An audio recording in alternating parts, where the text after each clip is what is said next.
ఓం నమో వెంకటేశాయ. సప్త చిరంజీవులంటే ఎవరు? అసలు ఆ 7 మంది చిరంజీవులుగా భూమిపైన ఉన్నారని పురాణాలు చెప్తున్నాయి. అవి ఏంటవి అనగా, చిరంజీవులు అంటే ఎప్పటికీ మరణము లేనటువంటి వారిని అర్థం. వీరిని చిరంజీవులు అని కూడా అంటారు. అయితే పురాణాల ప్రకారము 7 చిరంజీవులు ఉన్నారని చెప్తారు. శ్రీకృష్ణ పరమాత్మ శాపం వలన అశ్వత్థాముడు చిరంజీవిగా ఉన్నాడని, వామనుని అనుగ్రహం వలన బలిచక్రవర్తి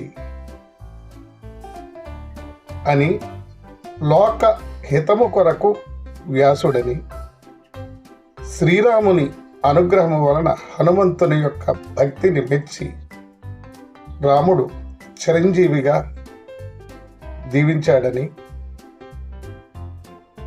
మరియు రాముని యొక్క అనుగ్రహము వలన విభీషణుడు చిరంజీవుడని, విచిత్రమైనటువంటి జన్మ కలగడం వలన కృపుడని, ఉత్కృష్టమైనటువంటి తపో శక్తి కలగడం చేత పరశురాముడు, వీరు సప్త చిరంజీవులు అయ్యారని పురాణాలు చెప్తున్నాయి.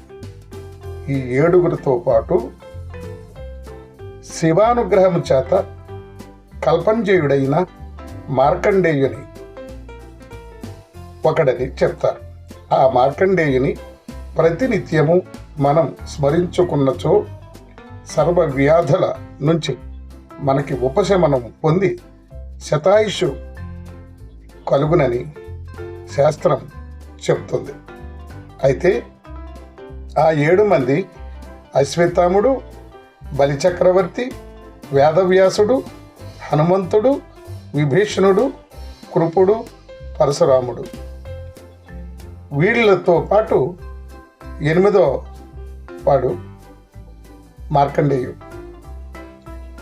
ఇది మనకి సప్త చిరంజీవుడు అని పురాణాలు మనకి విశదీకరించి చెప్పబడ్డాయి. ఇది నచ్చినట్టయితే ఓం నమో శ్రీనివాసాయ అని